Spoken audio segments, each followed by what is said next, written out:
for countless numbers of our alumni and others around the world to enjoy the facile manner in which they are able to create meaningful connections that result in lifelong relationships.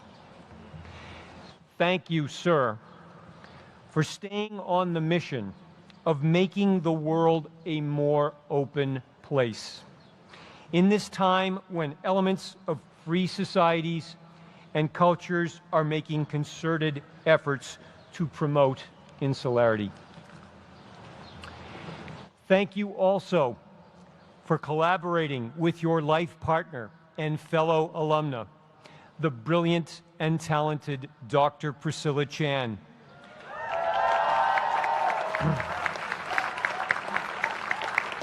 A member of the great Harvard College class of 2007, to create the Chan-Zuckerberg Initiative and sign the Giving Pledge that will provide substantially all of your vast resources to very important initiatives in the fields of technology, life sciences, and education, and as well as the promotion of equality for the benefit of the politically and economically disenfranchised.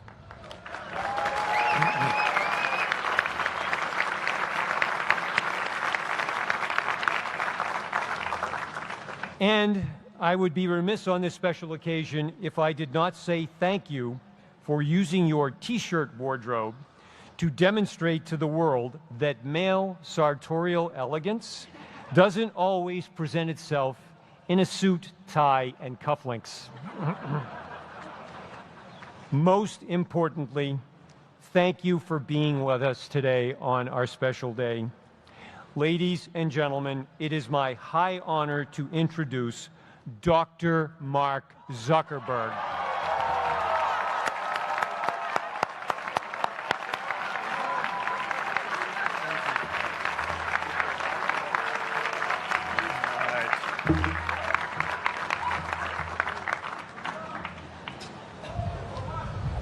I love this place.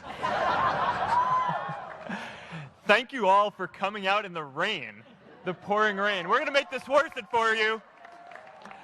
President Faust, Board of Overseers, faculty, friends, alumni, proud parents, members of the ad board,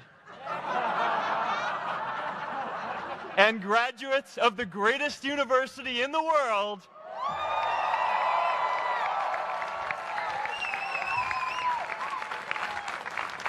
I am honored to be here with you today because, let's face it, you accomplished something I never could.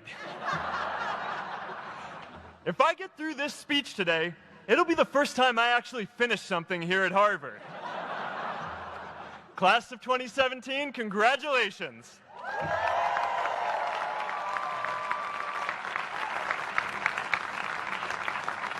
Now, I'm an unlikely speaker today. Not just because I dropped out, but because we're technically in the same generation. We walked this yard less than a decade apart. We studied the same ideas and slept through the same Act 10 lectures. We may have taken different roads to get here, especially if you came all the way from the Quad.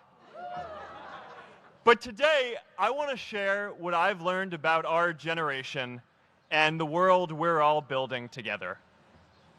But first, these last couple of days have brought back a lot of good memories. How many of you remember exactly where you were and what you were doing when you got that email telling you got into Harvard?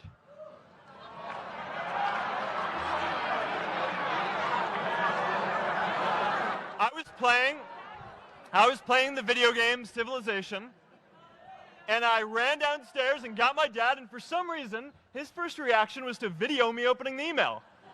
That could have been a really, really sad video.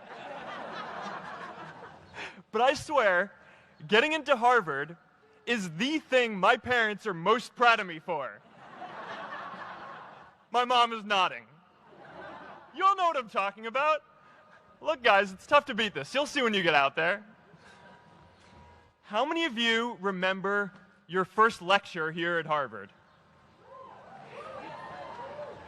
Mine was Computer Science 121, with the incredible Harry Lewis.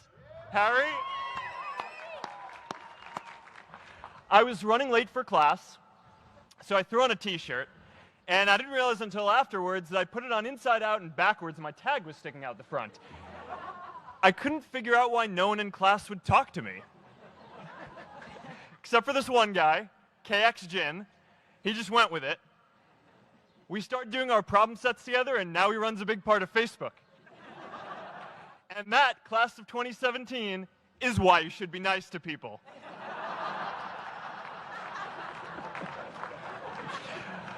But my best memory from Harvard is meeting Priscilla.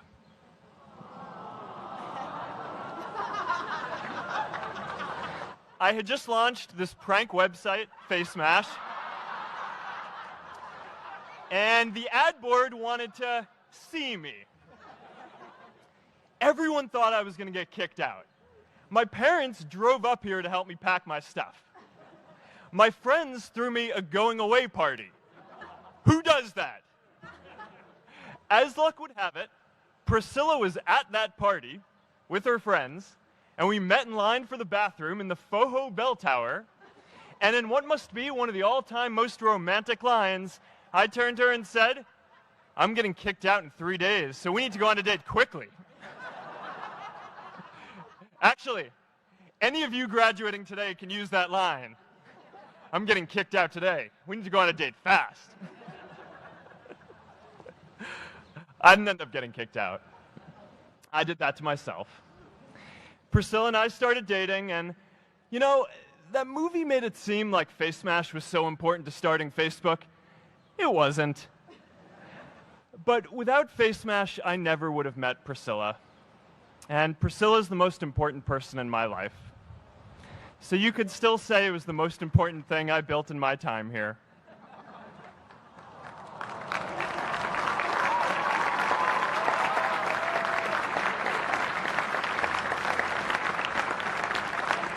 We have all started lifelong friendships here, and some of us even families.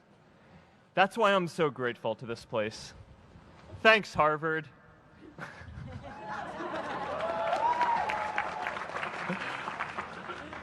Today, I want to talk about purpose.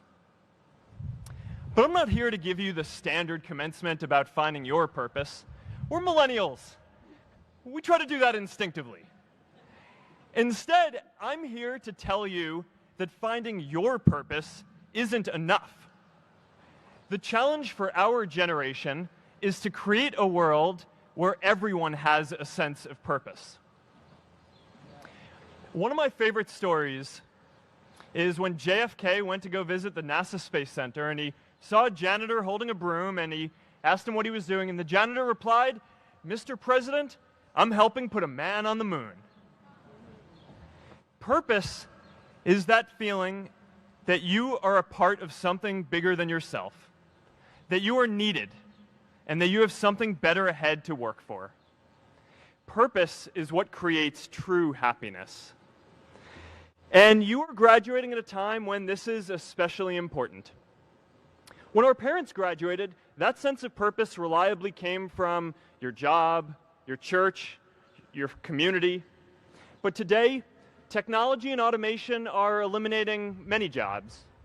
Membership in a lot of communities has been declining, and a lot of people are feeling disconnected and depressed and are trying to fill a void in their lives. As I've traveled around, I've sat with children in juvenile detention and opioid addicts who've told me that maybe their lives would have turned out differently if they just had something to do, an after-school program or somewhere to go. I've met factory workers who know their old jobs aren't coming back and are just trying to find their path ahead. For our society to keep moving forward, we have a generational challenge to not only create new jobs, but create a renewed sense of purpose. I remember that night I launched Facebook from that little dorm in Kirkland House. I went to Noakes with my friend KX, and I remember telling him clearly that I was excited to help connect the Harvard community, but one day someone would connect the whole world. The thing is, it never even occurred to me that that someone might be us. We were just college kids. We didn't know anything about that. There were all these great big technology companies with all these resources, and I just assumed one of them would do it. But this idea was so clear to us that all people want to connect. So we just kept working on it, day after day after day.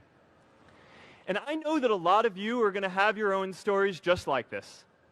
A change in the world that seems so clear that you are sure someone else is going to do it.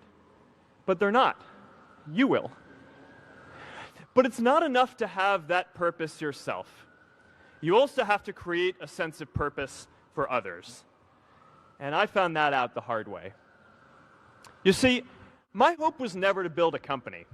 I wanted to have an impact. And as all these people started joining us, I just assumed that that's what they wanted to do too. So I never took the time to explain what it was that I hoped we'd build. A couple years in, some big companies wanted to buy us. I didn't want to sell. I wanted to see if we could connect more people. And we were building the first version of Newsfeed at the time, and I thought, if we could just launch this, it could change how we all learn about the world. Nearly everyone else wanted to sell. Without a sense of higher purpose, this was their startup dream come true, and it tore our company apart. After one particularly tense argument, one of my close advisors told me if I didn't agree to sell the company right now, I would regret that decision for the rest of my life. Relationships were so frayed that within a year or so, every single person on our management team was gone. That was my hardest time leading Facebook. I believed in what we were doing, but I felt alone. And worse, it was my fault. I wondered if I was just wrong, an imposter, a 22-year-old kid who had no idea how things actually worked.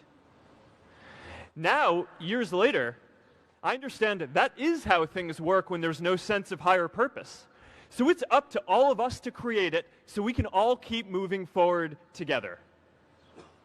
And today, I want to talk about 3 ways that we can create a world where everyone has a sense of purpose. By taking on big, meaningful projects together. By redefining equality so everyone has the freedom to pursue their purpose. And by building community all across the world. So first, let's take on big, meaningful projects. Our generation is going to have to deal with tens of millions of jobs replaced by automation like self-driving cars and trucks. But we have the potential to do so much more than that. Every generation has its defining works. More than 300,000 people worked to put that man on the moon, including that janitor. Millions of volunteers immunized children around the world against polio, and millions of more people built the Hoover Dam and other great projects. And now it's our generation's turn to do great things. Now I know, maybe you're thinking, I don't know how to build a dam. I don't know how to get 1 million people involved in anything. Well, let me tell you a secret. No one does when they begin. Ideas don't come out fully formed. They only become clear as you work on them. You just have to get started. If I had to know everything about connecting people before I got started, I never would have built Facebook. Movies and pop culture just get this all wrong. The idea of a single eureka moment is a dangerous lie. It makes us feel inadequate because we feel like we haven't had ours yet. And it prevents people with seeds of good ideas from ever getting started in the first place. Oh, and you know what else movies get wrong about innovation? No one writes math formulas on glass, okay? All right? That's not a thing, okay?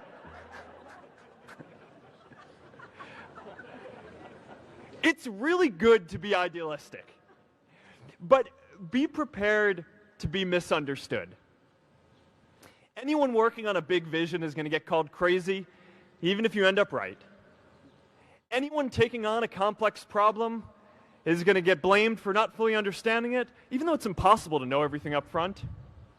Anyone taking initiative will always get criticized for moving too fast because there's always someone who wants to slow you down.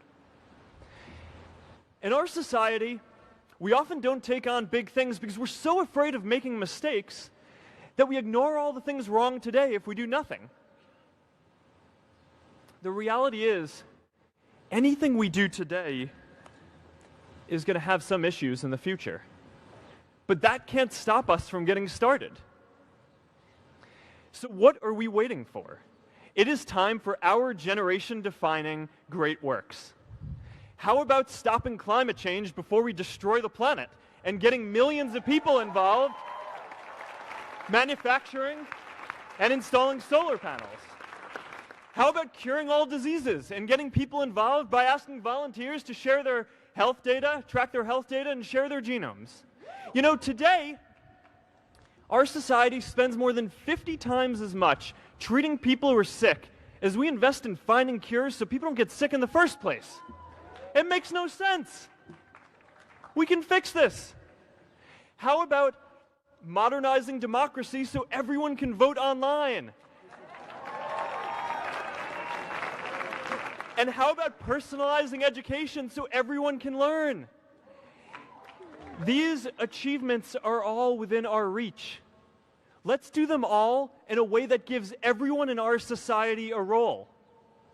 Let's do big things, not just to create progress, but to create purpose.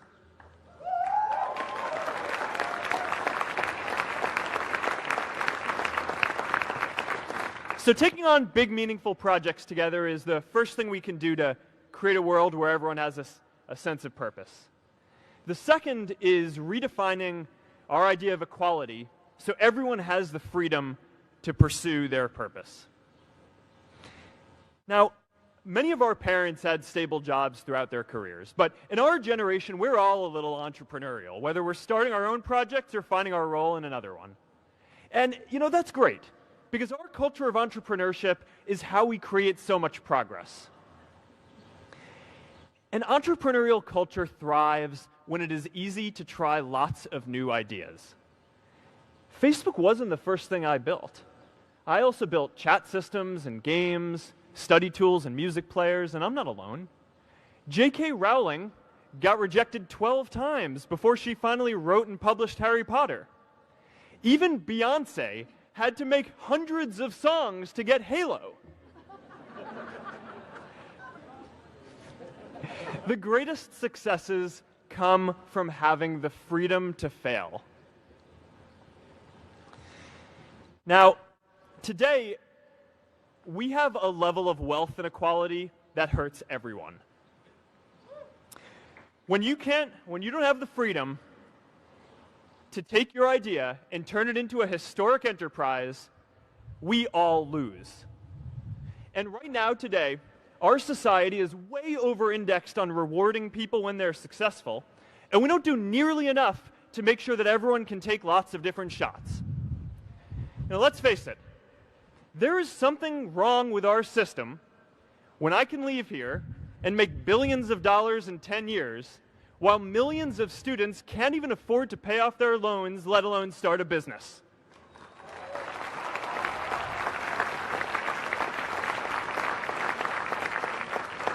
Look, I know a lot of entrepreneurs, and I don't know a single person who gave up on starting a business because they were worried they might not make enough money. But I know too many people who haven't had the chance to pursue their dreams because they didn't have a cushion to fall back on if they failed.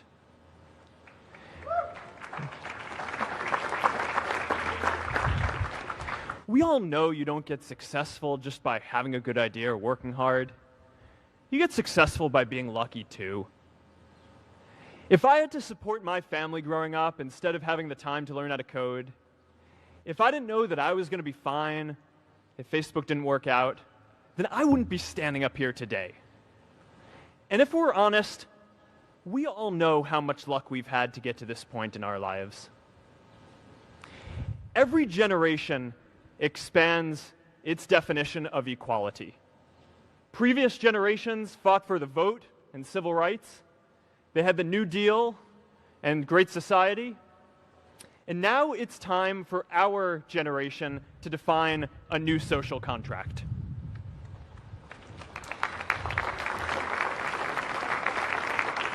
We should have a society that measures progress not just by economic metrics like GDP, but by how many of us have a role we find meaningful.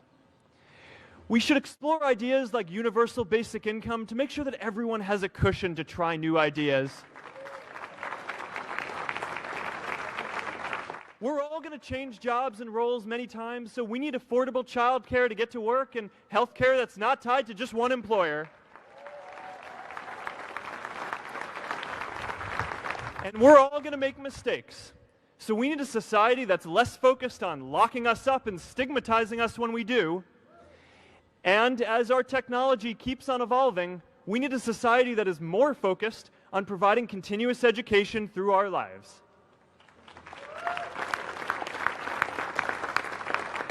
And yes, giving everyone the freedom to pursue purpose isn't going to be free. People like me should pay for it. And a lot of you are going to do really well, and you should too.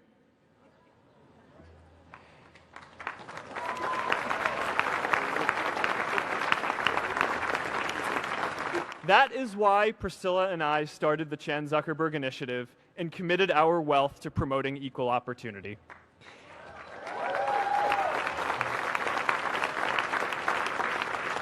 These are the values of our whole generation.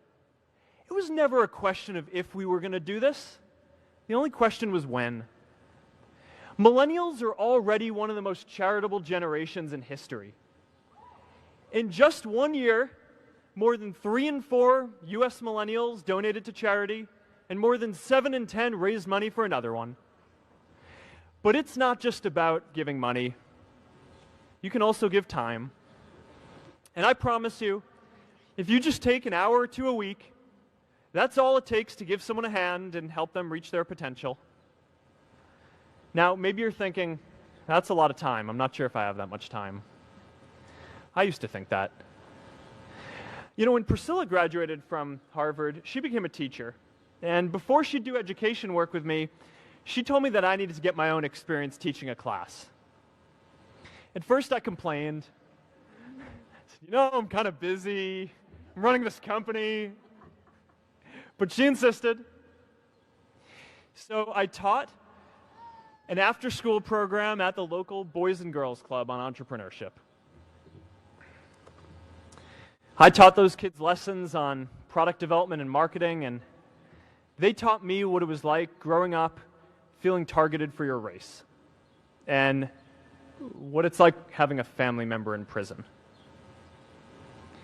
I shared stories of my time in school, and they shared their hope that one day they would get to go to college too. For 5 years, I've had dinner with those students every month. One of them even threw Priscilla and me our first baby shower. And next year, they're going to college.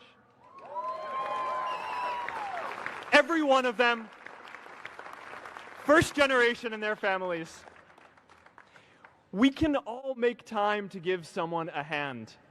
Let's give everyone the freedom to pursue purpose, not just because it's the right thing to do, but because when more people can turn their dreams into something great, we are all better for it.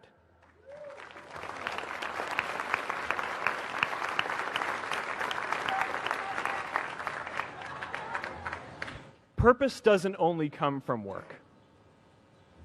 The third way we can create a sense of purpose for everyone is by building community. And in our generation, when we say purpose for everyone, we mean everyone in the world. Now, quick show of hands.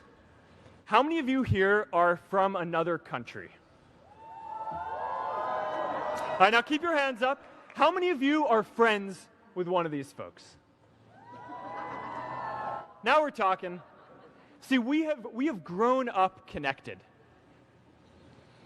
In a recent survey of millennials around the world, asking what most defines our identity, the most popular answer wasn't nationality, ethnicity, or religion. It was citizen of the world. That's a big deal. Every generation expands the circle of people we consider one of us. And in our generation, that now includes the whole world. We understand that the great arc of human history bends towards people coming together in ever greater numbers, from tribes to cities to nations, to achieve things that we could not on our own. We get that our greatest opportunities are now global. We can be the generation that ends poverty, that ends disease. And we get that our greatest challenges need global responses too. No country can fight climate change alone or prevent pandemics. Progress now requires coming together, not just as cities or nations, but also as a global community. But we live in an unstable time. There are people left behind by globalization across the whole world. And it's tough to care about people in other places when we don't first feel good about our lives here at home. There's pressure to turn inwards. This is the struggle of our time. The forces of freedom, openness, and global community against the forces of authoritarianism, isolationism, and nationalism. Forces for the flow of knowledge, trade, and immigration against those who would slow them down. This is not a battle of nations. It is a battle of ideas. There are people in every country for more global connection, and there are good people against it. And this isn't going to be decided at the UN either. It's going to happen at the local level when enough of us feel a sense of purpose and stability in our own lives that we can start to open up and care about everyone else too. And the best way to do that is to start building local communities right now.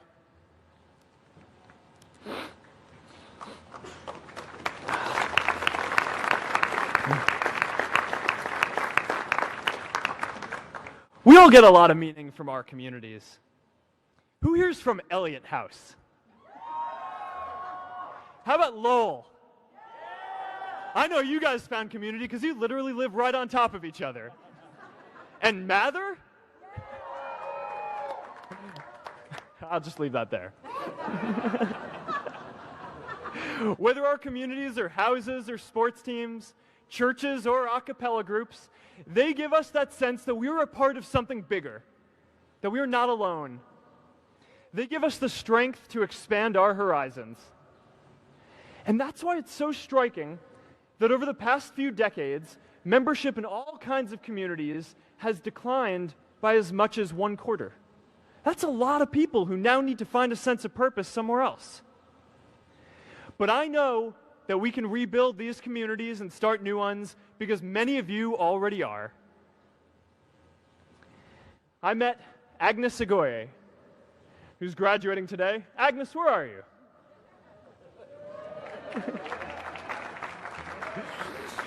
Agnes spent her childhood navigating conflict zones with human trafficking in Uganda, and now she's trained thousands of law enforcement officials to keep communities safe.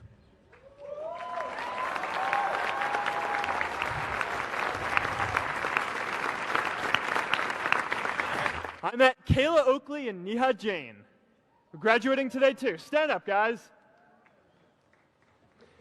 Kayla and Neha started a nonprofit that connects people suffering from chronic illnesses with people in their communities who are willing to help out.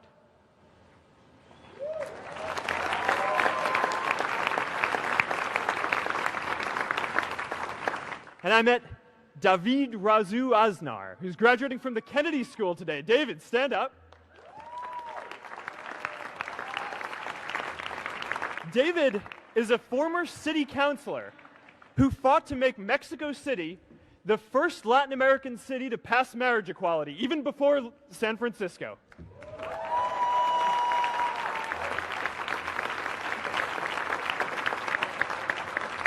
And this is my story too. A student in a dorm, connecting one community at a time, and keeping at it until one day we can connect the whole world. Change starts local. Even global change starts small with people like us. In our generation, the struggle of whether we connect more, whether we achieve our greatest opportunities, comes down to this: your ability to build communities and create a world where every single person has a sense of purpose.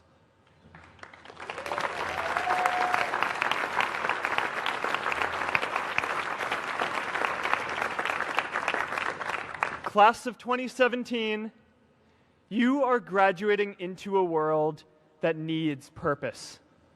And it's up to you to create it. Now, maybe you're asking yourself, can I really do this?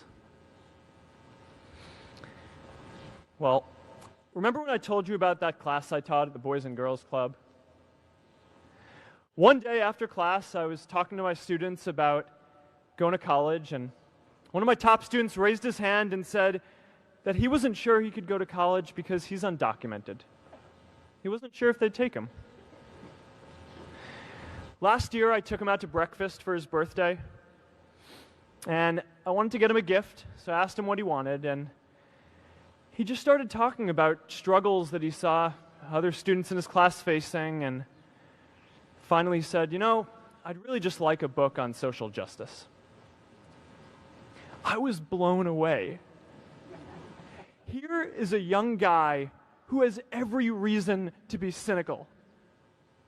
He wasn't sure if the country he calls home, the only one he's known, was going to deny him his dream of going to college. But he wasn't feeling sorry for himself. He wasn't even thinking of himself.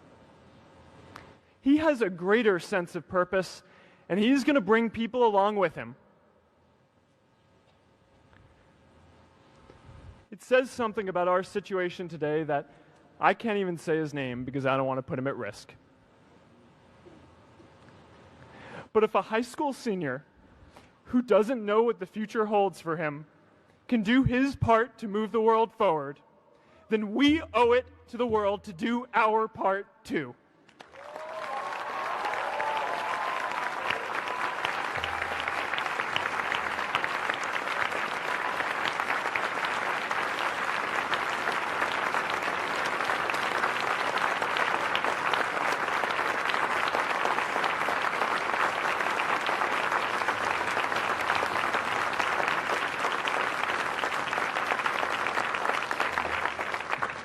So before you walk out those gates one last time, and as we sit here in front of Memorial Church, I'm reminded of a prayer, Misha Berach, that I say whenever I face a big challenge, that I sing to my daughter, thinking of her future when I tuck her in at night. And it goes, "May the source of strength, who's blessed the ones before us, help us find the courage to make our lives a blessing." I hope you find the courage to make your life a blessing.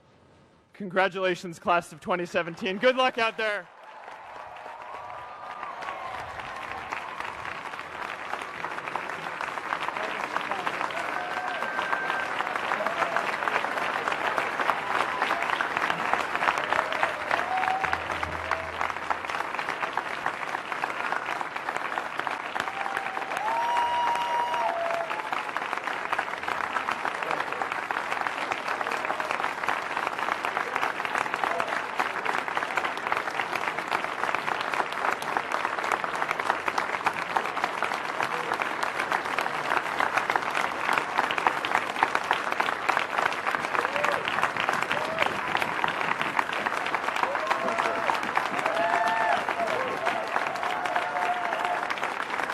Thank you.